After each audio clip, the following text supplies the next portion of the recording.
Lailatul Qadri khairum min alfi syahr. Tanazzalul malaikatu warruhu fiha biizni rabbihim min kulli amr. Salamun hiya hatta matla'il fajr. Shadaqallahul azim.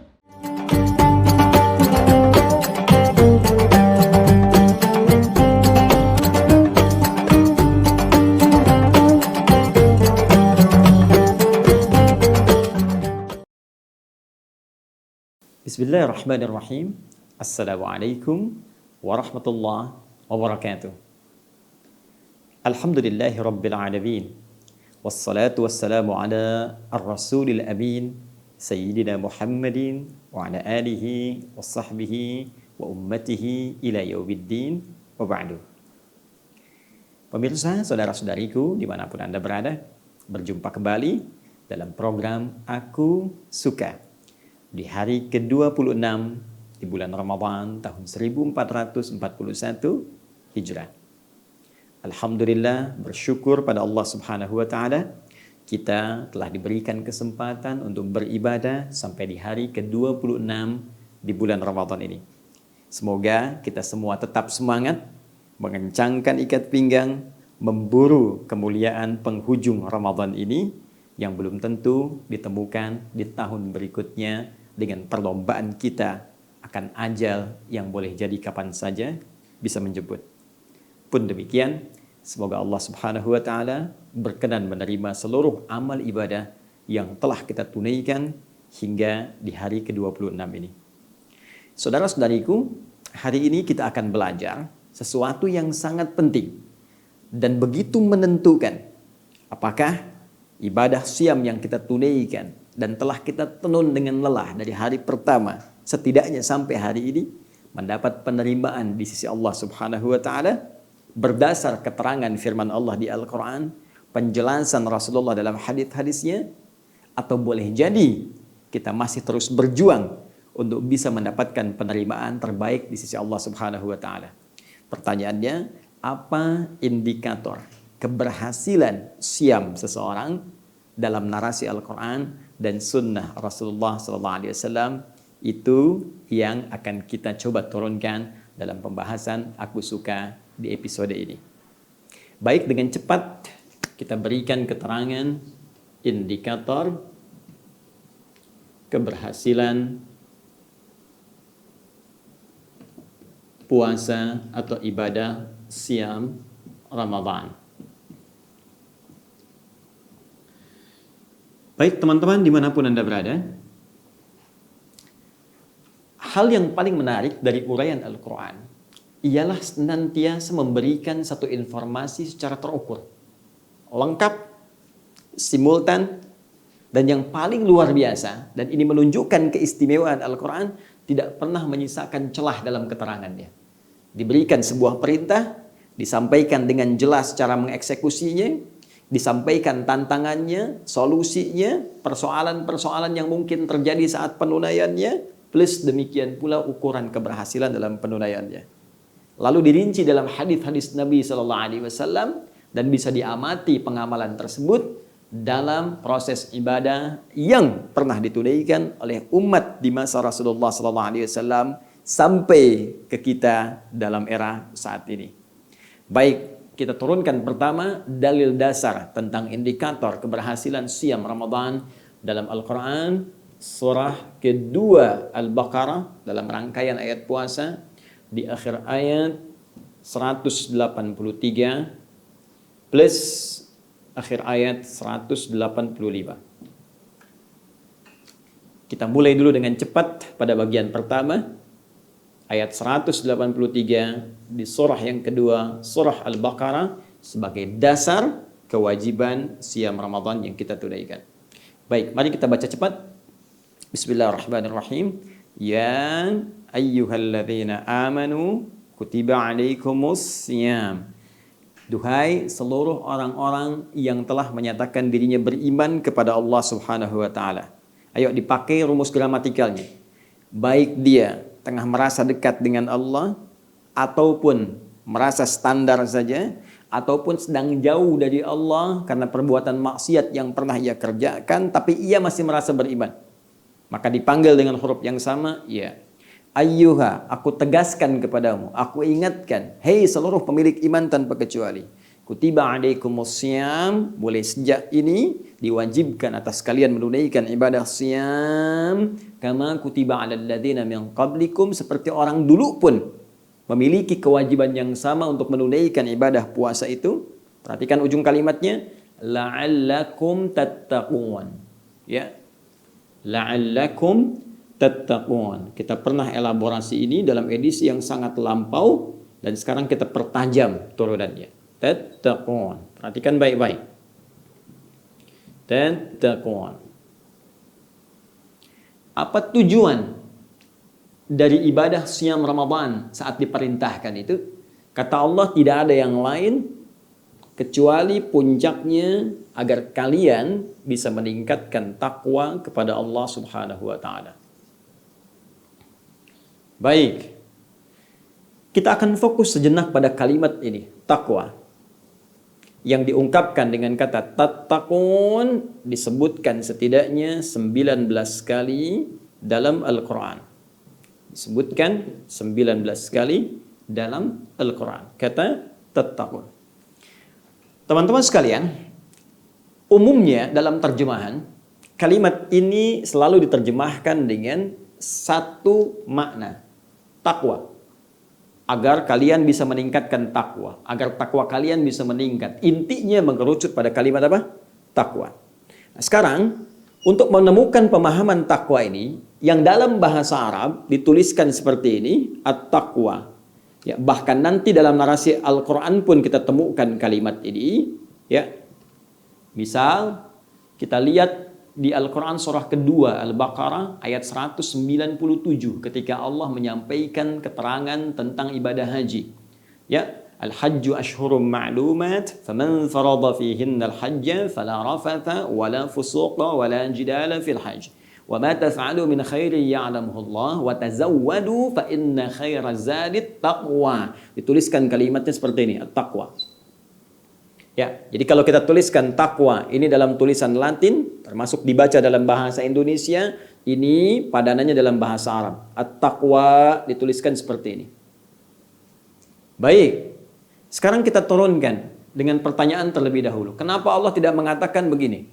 La'allakum tahsuluna 'ala taqwa.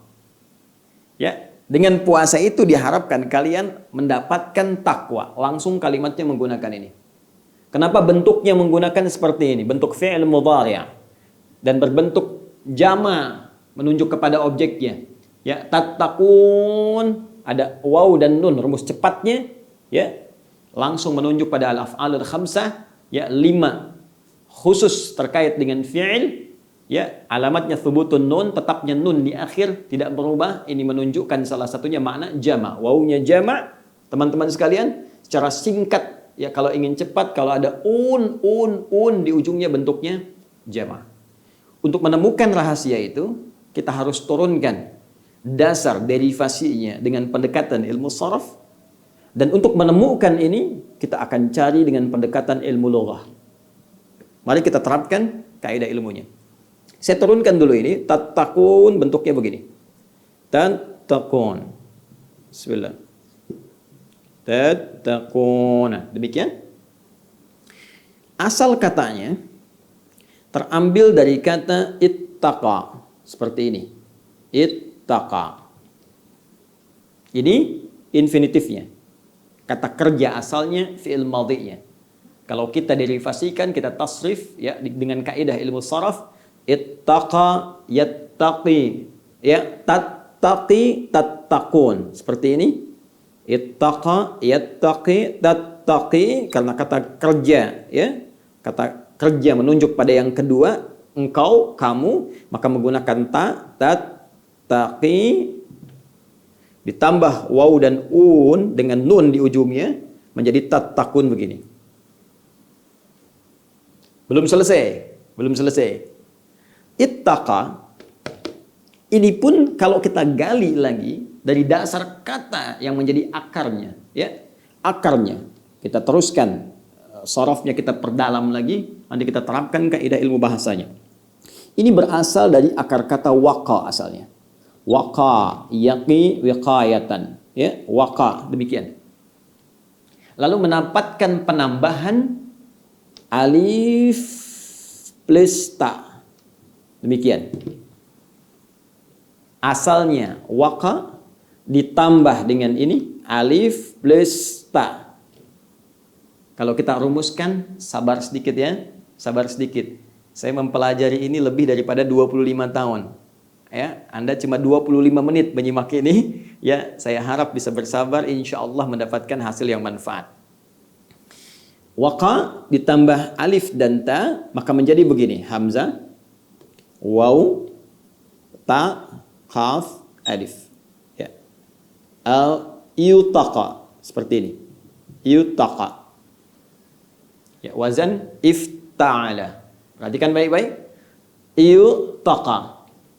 Maka untuk menyingkat, ya, diidghamkan, disatukan wawunya ke ta seperti ini, maka dibuang ini, teman-teman. Maka ditandai dengan tasydid menjadi begini. Ittaqa. Ya, ittaqa yattaqi. Kembali ke sini. Ya, ittaqa yattaqi. Saya urai kembali. Kalimat tattaqun dasarnya dari kata tattaqi ditambah un menjadi tattaqun. Kata tattaqi dasarnya dari kata ittaqa. Kata ittaqa asalnya dari kata waqa. Kata waqa ditambah alif dan ta menjadi yutaqa. Alif yang diletakkan di awal di sini, kemudian ta'nya diletakkan di pertengahan, ya, setelah huruf waw, yutaqa. Kemudian disatukan waw ke sini ditandai dengan tasydid menjadi ittaqa. Apa pentingnya saya jelaskan ini? Sekarang fokus baik-baik. Akar kata dari kalimat ini, akar yang paling utamanya waqa, yang berarti penjagaan, pemeliharaan, perisai. Penjagaan, pemeliharaan, perisai. Karena itu dari sini ditemukan kata masdarnya waqa, yaqi, wiqayatan, waqyan, ya, wa wiqayatan, seperti ini. Al-wiqayah, wiqayah. Yang berarti perisai, penjagaan, pemeliharaan. Ada peribahasa dalam bahasa Arab mengatakan al-wiqayatu khairum minal ilaj. Mencegah, merawat, menjaga lebih baik daripada mengobati. Ya, al-wiqayah. Fokus baik-baik. Jika kita tambahkan dari kata kerja asal ini alif dan ta awalan, ya, dan sisipan di tengahnya ini disisipkan oleh kita, maka fungsi alif dan ta ini dalam kaidah ilmu sharaf itu punya 3 arti. Bisa al-ishtirak, bisa al-ittikhadz, bisa at-takhyir. Yang paling sesuai kalau Anda mengaji di ilmu sharaf untuk menerapkan kaidah ini, maka kita bisa ambil dengan terapan al-ittikhadz. Ittikhadz itu mengambil fungsi dari asalnya. Ya, jadi diambil fungsi akar kata awalnya diterapkan dalam konteks yang akan disampaikan. Contoh begini, ya. Ini dari kata waqa artinya menjaga, ya, memelihara, punya perisai. Lalu saya terapkan alif dan ta, ya, untuk menerapkan fungsi ittikhadz seperti ini. Mengambil sesuatu dari fungsi asalnya. Saya katakan ittaqa, sambung dengan kalimat ittaqal jundiyu, misalnya ittaqal jundiyu. Ya, seorang tentara mengambil perisai, ya, mengambil perisai dipakaikan pada dirinya. Ya, jadi dari kata waqa ditambahkan alif dengan ta untuk menunjukkan makna mengambil sesuatu dari asal katanya. Asal katanya waqa berarti perisai, memelihara, menjaga. Ittaqa mengambil perisai atau penjagaan diterapkan pada badannya, diterapkan pada dirinya. Nah, dari kata ini kalau sudah kita paham asal katanya, kita jadikan ke dalam bentuk kata kerja kedua, ya, setelah itu dibentuk jamak. Waqa dari wiqayah, perisai, penjaga, pemelihara. Ittaqa mengambil perisai untuk dikenakan, untuk dijaga, ya, untuk jadikan pemeliharaan dalam diri kita. Tattaqi, kamu. Kamu mencoba untuk mengambil perisai, kamu terapkan pada dirimu untuk memelihara, menjaga dirimu. Kalau banyak, tattaqun kalian. Kalau enggak kita batasi, jadikan umum. Tattaqun saja.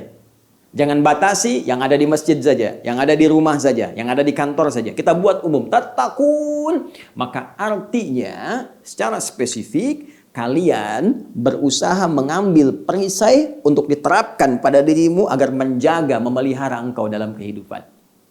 Nah, maka kalau kita ingin tarik kalimat ini, teman-teman sekalian, kepada konteks ayat puasa, seakan-akan ada isyarat menunjukkan kepada kita, orang yang menunaikan puasa itu ketika diperintahkan oleh Allah, tujuan utamanya adalah la'allakum tattaqun, diharapkan dengan latihan puasa itu dia bisa mengambil perisai, ya, mengambil sebuah penjaga, diterapkan pada dirinya seperti ia saat berlatih menunaikan puasa itu untuk memelihara diri dari perbuatan yang dilarang oleh Allah Subhanahu wa taala.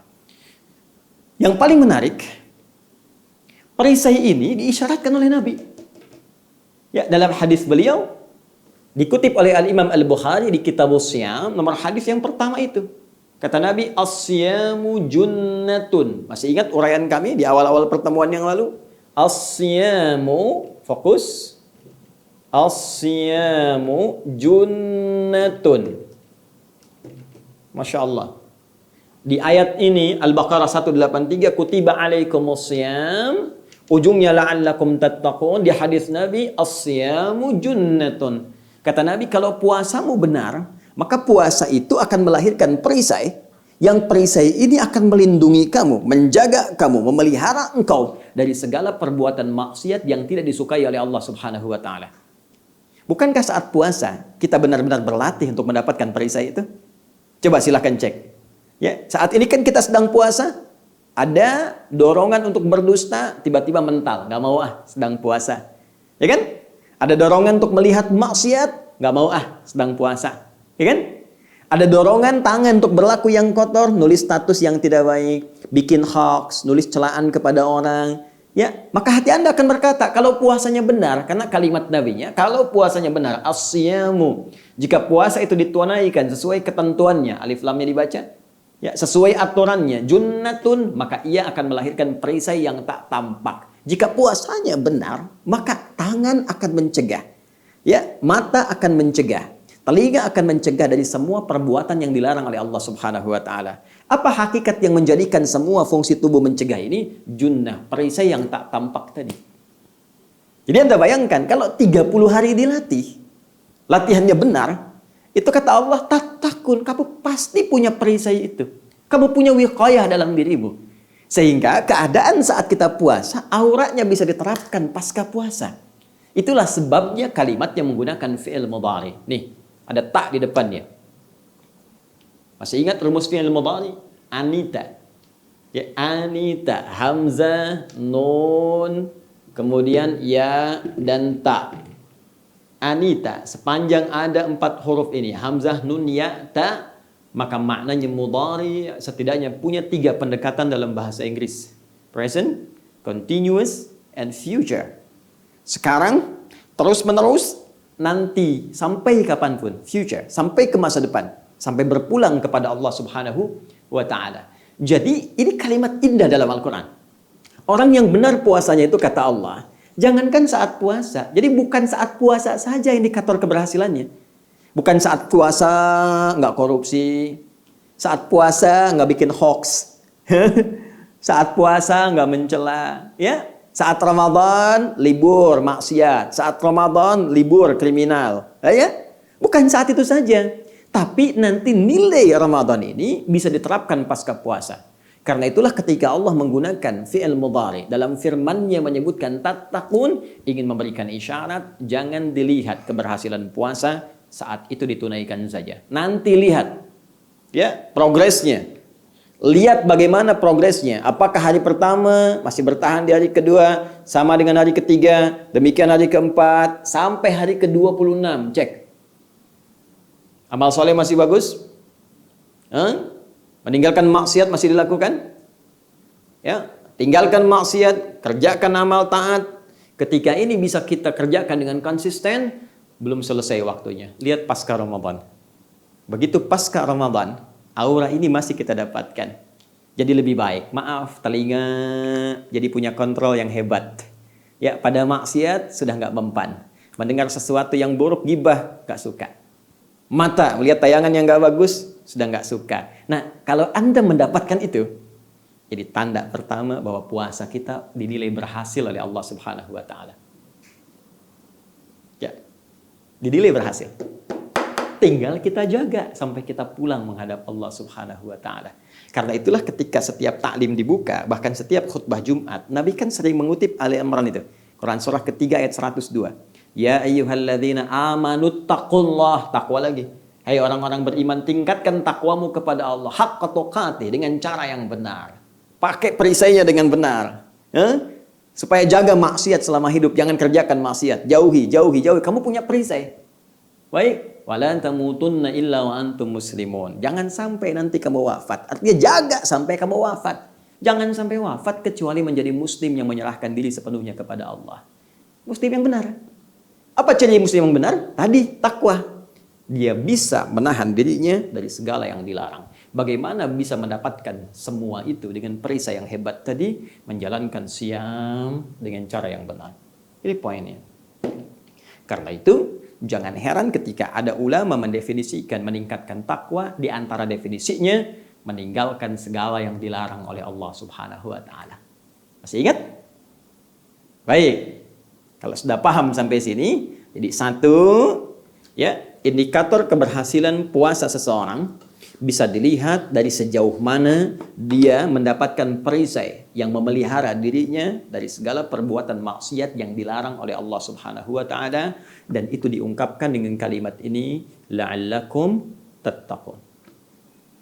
Satu, sudah kita tuntaskan indikator keberhasilan siam Ramadan, diraihnya perisai takwa oleh seorang yang berpuasa yang menjaga dirinya dari perbuatan maksiat. Baik, sekarang kita buat ya persamaan terbalik. Lawan. Teman-teman sekalian, bukankah Allah menciptakan segala hal di alam ini berpasangan? Ya, dan untuk memberikan bukti kepada kita hanya Allah yang tak punya pasangan. Ini bisa ditemukan dalam Al-Quran surah ke-51. Adz-Dzariyat ayat 49. Wa min kulli syai'in khalaqna zawjayn la'allakum tadhakkarun. Dan segala hal aku ciptakan berpasangan supaya kalian sadar, ingat, mengerti hanya Allah yang tidak punya pasangan. Karena itu Allah menyifati dirinya dengan ahad. Ya. Quran surah ke-112 ayat pertama, qul huwallahu ahad. Hanya Allah yang esa, satu-satunya. Tidak ada duanya, tidak ada sekutu, tidak ada pasangan baginya. Makhluk berbeda. Karena itu lawan dari makhluk Khaliq. Allah menyebut dirinya dengan Khaliq. Buka Quran surah ke-15 ayat ke-28. Wa idz qala rabbuka lil malaikati inni khaliq. Dan ingatlah, pelajari ketika Rabbmu Muhammad SAW berfirman, menyampaikan pada semua malaikat dan sebagian jin yang ada pada saat itu. Saya, kata Allah, Khaliq, saya pencipta. Kita makhluk. Ya, karena makhluk, masuklah dalam hukum tadi di sini. Ya, ada pasangan. Manusia, ada laki-laki, ada perempuan. Hewan, ada jantan, ada betina. Tumbuhan, ada benang sari, ada putih. Ya, nuansa alam, ada siang, ada malam. Ada gelap, ada terang. Baik, demikian sifat. Ada baik, pasti ada lawannya buruk. Nih, ada soleh, ada salah. Kalau kita mau turunkan, baik tetap ada lawan juga. Turunan dari baik ini, ada jujur misalnya teman-teman sekalian. Ada lawannya juga, dusta.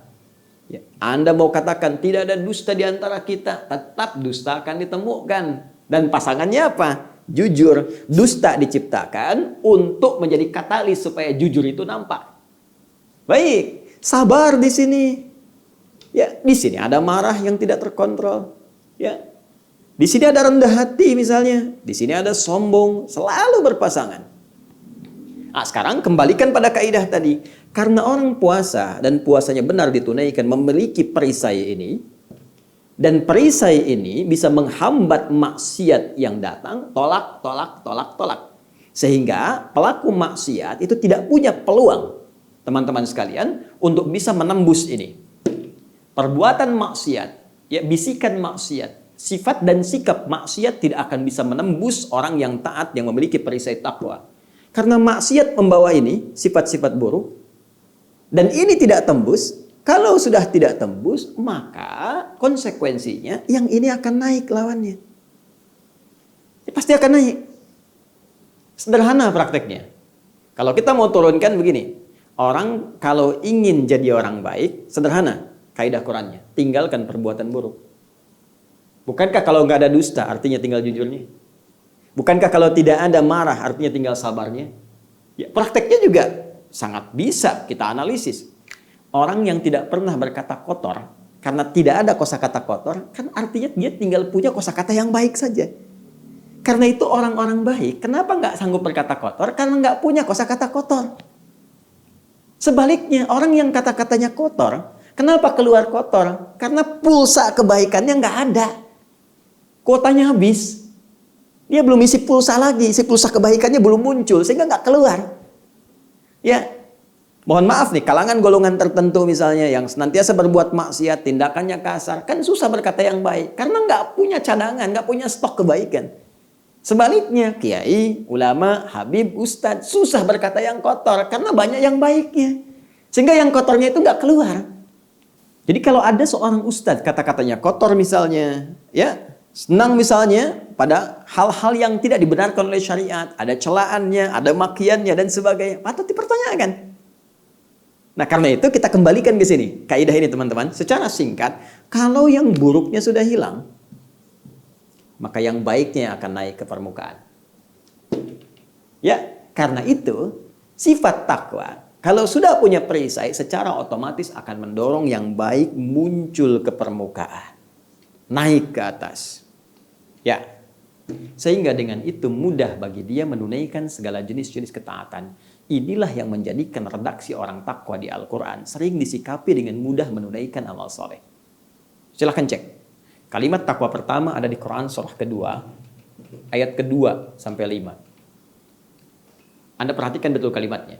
Dzalikal kitabu la raiba fi hudal lil muttaqin. Isi Al-Quran itu jangan diragukan, ya, kandungannya. Jangan diragukan seluruh informasinya. Jangan diragukan semua isinya. Dan dia akan memberikan petunjuk pada orang takwa. Siapa orang takwa dimaksud? Lihat ayat 3-nya. Alladzina yu'minuna bil ghaib wa yuqimunas shalah. Yaitu orang yang senantiasa berusaha meningkatkan imannya kepada Allah walaupun Allah belum tampak dalam pandangannya saat di dunia. Allahu Akbar. Lalu dia mudah sekali untuk meningkatkan salat dengan cara yang benar. Mudah mengerjakan salat. Wa mimma razaqnahum yunfiqun. Mudah untuk berinfak. Walladzina yu'minuna bima unzila ilaik. Mudah berinteraksi dengan Al-Qur'an. Ya, wa ma unzila min qablik, yakin dengan kitab-kitab sebelumnya yang diturunkan pada sebelum Nabi Muhammad SAW. Nabi-nabi sebelum beliau. Ya, wabil akhirati hum yuqinun. Kemudian mudah mendekat kepada Allah untuk meraih akhirat yang baik. Yakin dengan hisab, yakin dengan ketentuan akhirat. Tuh. Jadi orang takwa itu terbebas dari maksiat, mudah mengerjakan yang taat, bebas dari yang buruk, dekat dengan yang baik, jauh dari yang salah, dekat dengan yang saleh. Karena itulah teman-teman sekalian, ulama kita secara mudah menyimpulkan kata takwa ini dengan kalimat menjalankan perintah Allah dan menjauhi larangannya. Nah, kalimat itu asalnya dari sini. Dari analisis ini. Ya, kita yang awam tuh tinggal ambil aja. Sedangkan ulama kita yang belajar menggali sampai di sini. Lihat bahasanya dari sini, ambil dari sini, ketemu di sini. Kadang ngafalin tasrif dulu, ya. Fa'ala yaf'ilu fa'lan fahuwa fa'ilu ladzaka maf'ulun fa'ala yaf'ulu fa'ala yaf'alu, ya, tambah ini tambah itu, tambah 2 huruf, tambah 3 huruf. Apa manfaatnya melahirkan makna ini? Kita tinggal ambil kesimpulannya. Melaksanakan perintah Allah, menjauhi larangannya. Tapi bagaimana mendapatkan itu secara sempurna? Ini analisisnya. Dan momentum yang paling bagus saat puasa. Untuk bisa menghadirkan nilai takwa dalam diri kita, puasa itu momentum sangat dahsyat. Makanya kalau Anda nggak serius Ramadan tahun ini, Allahu Akbar, rugi. Karena nunggunya tahun depan lagi, setahun lagi. Itu pun kalau masih hidup. Makanya manfaatkan. 4 hari ke depan teman-teman. Masih ada peluang kita untuk menjadi orang takwa. Kan kita tidak tahu kapan kita berpulang. Indah begitu berhasil kemudian wafat misalnya. Dan wafat dalam keadaan status orang takwa. Ya, karena itu kesimpulan cepat menjalankan perintah Allah, menjauhi larangannya diambil dari analisis ini. Ketika serius menjalankan puasanya, lahir perisai takwanya, dengan perisai ini hilang keburukan-keburukan sehingga ditinggalkan maksiat yang Allah larang, muncul kebaikan-kebaikan sehingga mudah mengerjakan kebaikan yang diperintahkan. Ini asalnya. Kalau ini sudah berhasil secara otomatis, teman-teman sekalian, nih, kebaikan datang, naik, keburukan hilang, tenggelam. Maka muncul sifat baru. Ya, sifat baru. Apa sifat baru itu? Itu yang disebut dengan nama ini, at-taqwa. Sebab kalau kita mau konsisten dengan tasrifnya berbunyi begini. Waqa yaqi wiqayatan aw waqyan. Karena itu nanti Ibnu Sidah misalnya menyebutkan asal kata takwa ini, teman-teman sekalian, tulisannya begini, waqwa katanya. Waqwa. Kemudian diganti wawunya dengan ta menjadi takwa. Ya, Al-Azhari menyebutkan begini, asalnya taqya. Ya. Kemudian karena ini asalnya wawu, maka ya-nya diganti jadi wawu, takwa. Kemudian alifnya menyesuaikan menjadi seperti ini. Takwa. Tapi terlepas kalau kita gali, bisa banyak referensi, bisa rumit juga. Terlepas dari perbedaan-perbedaan tasrif ini, mereka semua sepakat bahwa takwa ini ismun. Dalam kaidah bahasa, ada ismun, ada musamma, itu beda. Musamma yang diberi nama, ismun, nama tersendiri, yang lahir dari satu sifat atau keadaan tertentu. Ya, asalnya, bentuknya dari waqa, yaqi, wiqayatan, waqyan. Masdarnya waqyan, wiqayah. Ketika itu kemudian ya berderivasi bahkan bertransformasi dari waqya menjadi takwa. Takwa ini menjadi nama tersendiri ketika terkumpul semua sifat-sifat tadi. Ini kalau masih berjuang, masih wiqayah tadi ini. Kita sekarang berjuang nih dalam puasa, masih wiqayah, berusaha mendapatkan perisai. Ini junnah yang disebutkan Nabi SAW. Kalau sudah dapat, ukur. Bisa meninggalkan maksiat, ya saat ini pasca puasa, maksiat kita tinggalkan semampu kita. Taat kita kerjakan semampu kita. Ketika bertahan itu semua sampai menghadap Allah, maka sifat yang dihasilkan tadi membentuk kepribadian. Senang ibadah, meninggalkan segala yang salah. Sifat itu namanya, isimnya takwa. Takwa itu kumpulan kebaikan. Nama baru dari sebuah kumpulan kebaikan yang dihasilkan dari perjuangan panjang untuk mendekat kepada Allah Subhanahu wa taala. Karena itu ada yang menyebut takwa sebagai puncak kebaikan. Jadi kalau Anda ingin berikan sifat jujur, rendah hati, sabar, dan seterusnya, itu puncak kebaikannya, kumpulan dari semuanya disebut takwa. Karena itulah Rasulullah SAW disebut orang paling takwa di muka bumi, karena beliau mengumpulkan puncak kebaikan yang umumnya mustahil atau sangat sulit diraih oleh seorang manusia.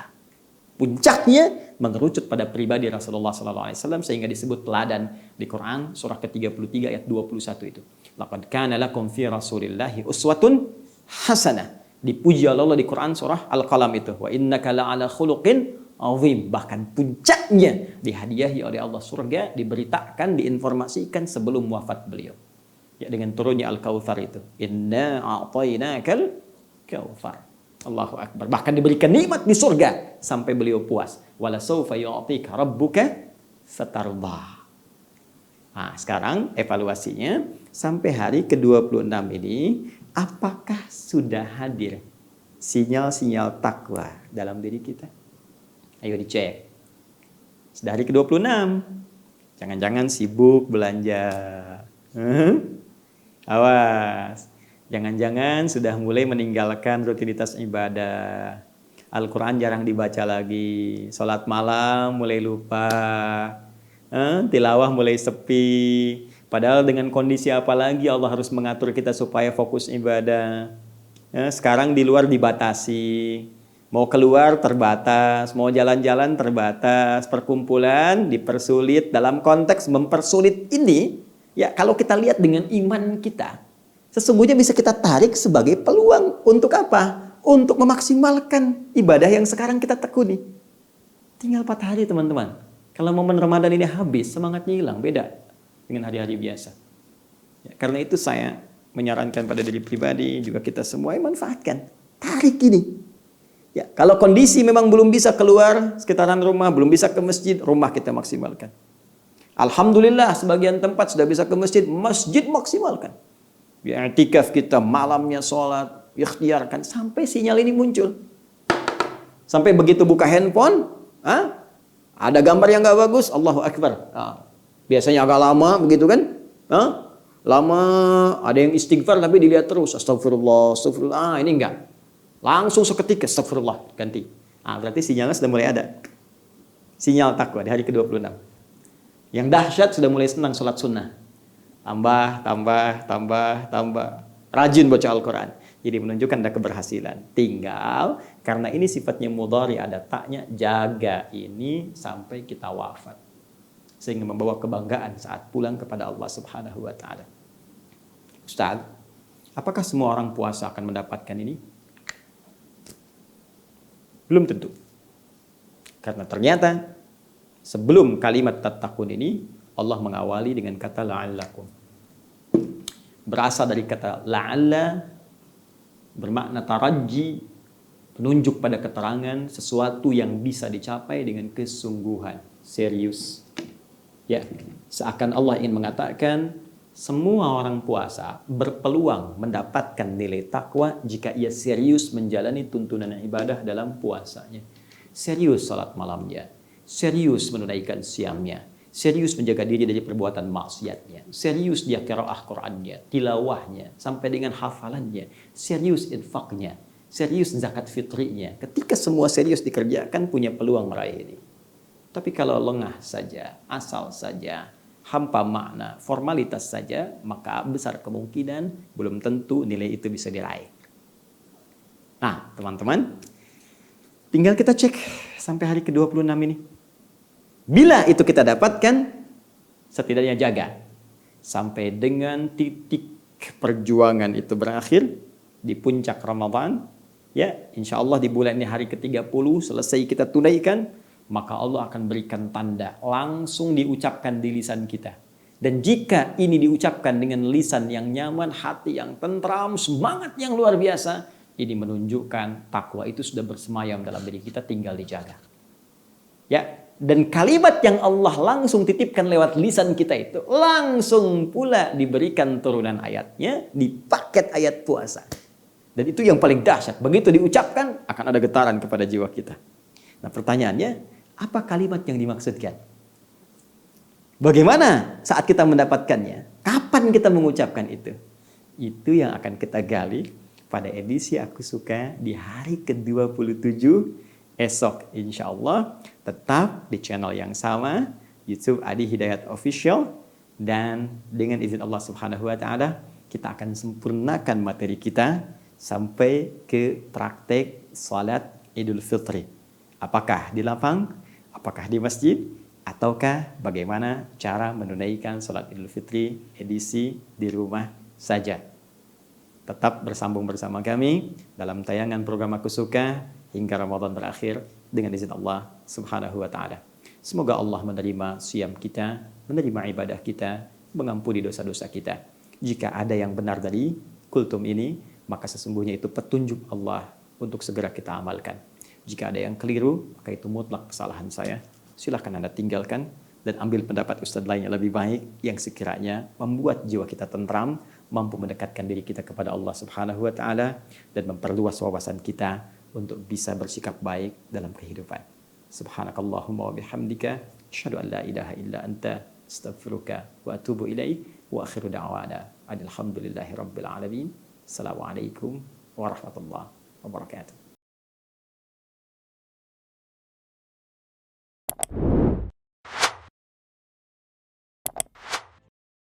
Thank you.